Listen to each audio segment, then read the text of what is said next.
Hi, good morning. Welcome to my live stream. I just got back from the gym, so I'm kind of sweaty. I want to thank you for joining me, and I'm here, trying to be here every Friday at noon. Hi, Diane. Nice to have you here. So today's topic is about the slow yoga revolution, the benefits and pitfalls of attending popular yoga classes. So I hope we can have a discussion about that today.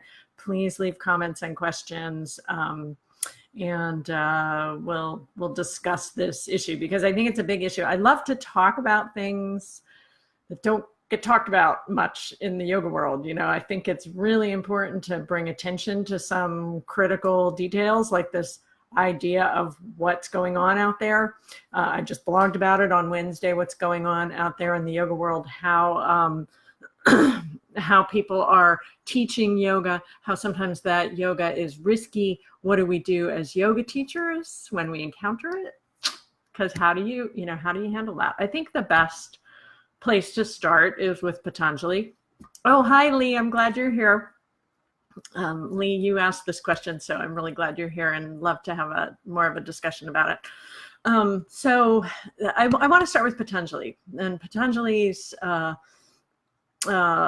idea that when we approach certain situations, we can approach from a place of vivek and vairagya, right? So vivek means discriminative wisdom, and vairagya means non-attachment. And I think those two strategies are a great way to go. So you don't go in with this bumper sticker, it's all good, to a yoga class. You go in with the discriminative wisdom of your experience and your years and your knowledge base, all of that. You don't throw the baby out just because you take somebody else's yoga class, right? But you also go in with the attitude of non-attachment, vairagya, because I'm not going to fix everybody. I'm not going to save, I'm not going to save everyone from bad yoga. It's just, but what I can do is be present and offer, if I'm asked, offer some advice or opinion or some support, because people want to feel supported. And it's not the bad yoga teacher's fault necessarily. It's not entirely their fault that the training that they've received may be to some extent inadequate, so we can support, we can offer, and we can help people grow and learn. And that's all, anybody wants. So vivek and vairagya. And then the other two principles, of course, that are super important for Patanjali are ahimsa and satya, right? So approaching with not an intention of harming and with honesty, with a place of honesty, not it's all good bumper sticker, Okay, so a couple of things. I know I usually spend about 10, 15 minutes because I know everybody's busy. So a couple of points I wanted to make is that one of the things that I think is common to encounter in the yoga world, particularly going to popular yoga classes, one of the things that I've encountered is this idea that flexibility and strength are advanced skills, and I would say that is true if you're in a CrossFit gym, and that is true if you're in the Olympics. But for yoga, it's not necessarily true. And we need to help deconstruct that paradigm, that worldview that says that harder poses are more advanced. So it was probably about 2003. I'd been teaching yoga for 8 years. I already started training yoga teachers at that point. I went to a yoga class. I was in another city. I was in New York, not New York City, but in New York State. One of my friends said, hey, let's go do yoga. I was like, cool, let's go to a yoga class. And I show up for the class and the teacher is hypermobile, right? Because 4 to 13% of the population is hypermobile, and all of them are yoga teachers. Okay, I don't have the statistics on that, but that's my assumption, is that most of those hypermobile people are also yoga teachers. So anyway, go to the class, the teacher is hypermobile. The first posture is shoulder stand, which is traditional in some of the schools like Shivananda and Satchidananda. It's not an unusual kind of practice for India. Although I would suggest that for the largely sedentary population that we're dealing with in the United States, that perhaps that's not the best approach. But anyway, the first posture, and I was not going to do full shoulder stand without any blankets. So I did something, I modified something, and then another hard posture, another difficult posture, seated posture. I think it was Matsyendrasana, and I modified it again to fit my body. And the teacher came over and said, okay, well, since you're a beginner, you can do this, and gave me some other pose to do that was not at all an adequate adaptation for my body. But anyway, I just started chuckling a little bit to myself, because the assumption she made was I was a beginner, because the posture wasn't available to me. And this has happened to me several times. I was in a very famous workshop, teacher's workshop in 2003 again, I think that was, it was 2003. And the room was full of very lithe women, and the teacher was a man. And there were two groups that he had advertised for. You could do the hard group in the morning, and then the easy group in the afternoon, something like that. And I was like, well, I've been teaching yoga for a long time. I'll go see. I could probably do the hard stuff. But by far, amongst the 100 people in the room, I was the least flexible person in that room. And so there were probably 4 or 5 assistants walking around the room. And what I realized the assistants did was push you deeper into the postures, So I'm in like some kind of pigeon pose or something, and there's a person behind me like pushing down onto my hips, and I whipped around, and actually she had been really targeting me, because it was so obvious I wasn't the flexible one. And if you just push somebody who's not flexible, obviously you make them more flexible. So I'm sure she's learned a lot since then.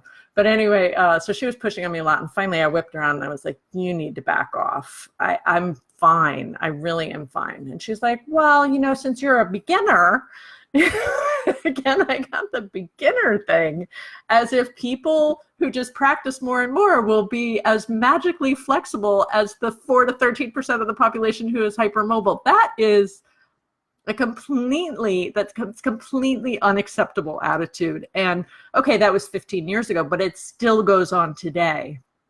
And so I think as yoga teachers, for us to tell the assistants to back off, or to tell the instructors who are who are pushing us deeper into postures that is not okay with our bodies, is so important, because we're the ones who know. We've been doing this practice. We know our bodies.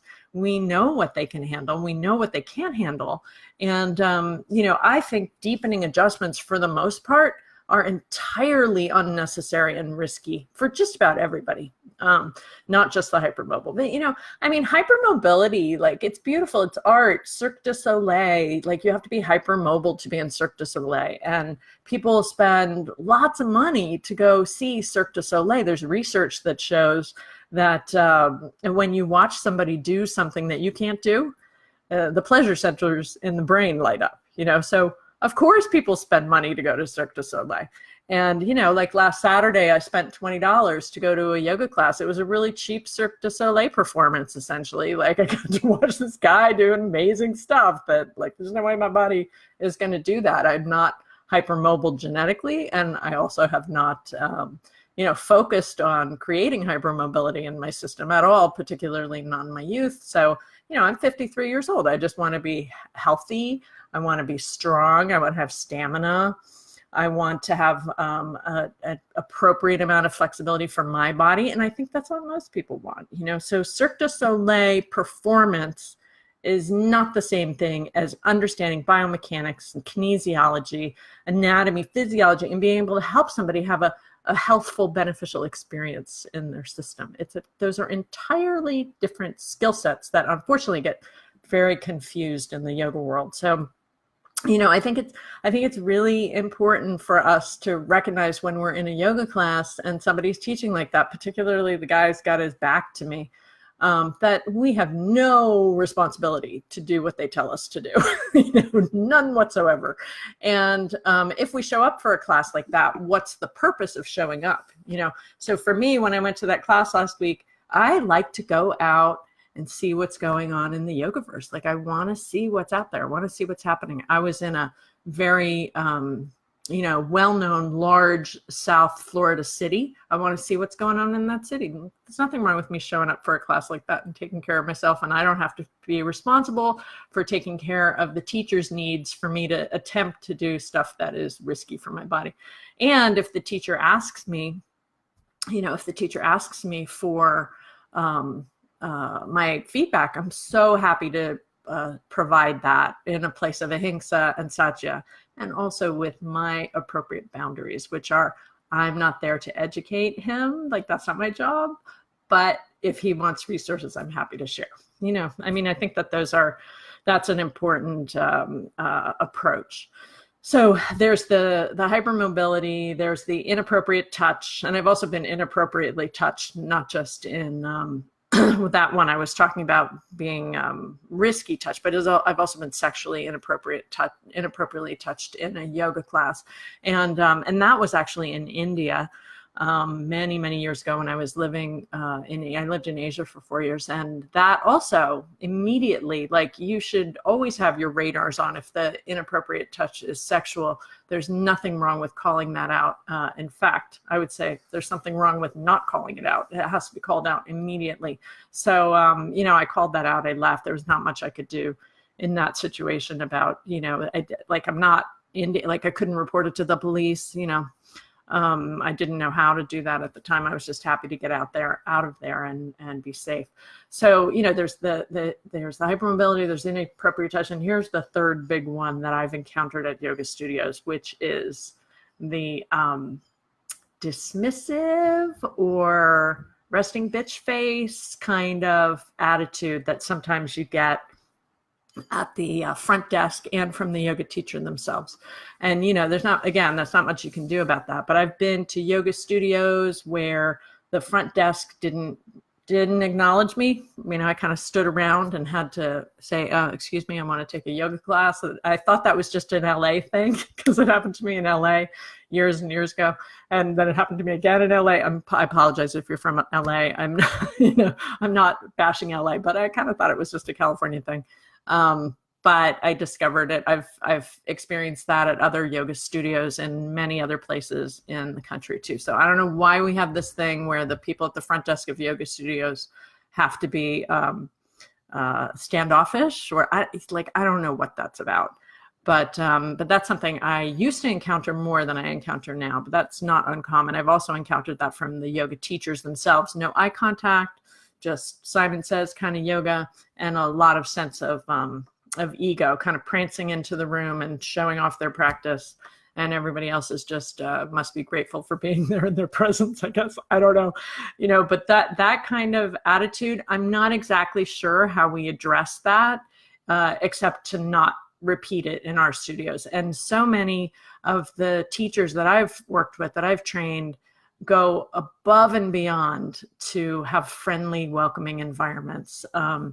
And that is just, there's nothing more important than that. Here I am, a white middle-class woman, yoga teacher, and I go to a yoga space and don't feel safe. Can you imagine how people who aren't white, who aren't middle-class, who aren't yoga teachers, must feel, and the sense of trepidation and the feeling of like, I can never do yoga because I don't fit in with those people.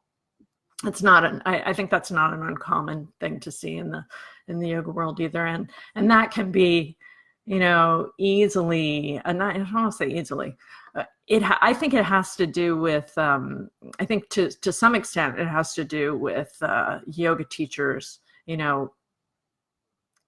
putting themselves more in the position of students and thinking of ourselves primarily as students. And that when we teach, our teaching is a service to our students. Like that kind of approach, I think, is what can help quell some of the ego stuff. I thought that was a California thing too. The famous teacher prancing in at the end to the foot touching of the students. And that, I feel like that's being dismantled to some extent, which is really healthy.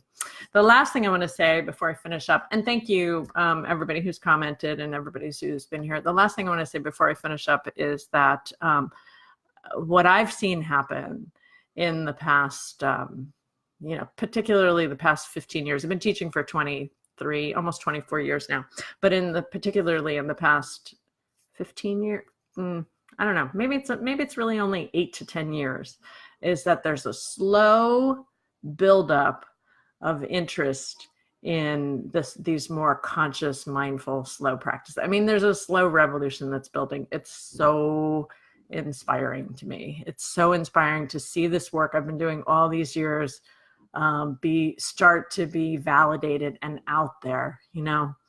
I've had a couple of quite famous yoga teachers connect with me lately about my work, and that they're seeing it too. Like, oh yeah, we're starting to slow down the way we teach.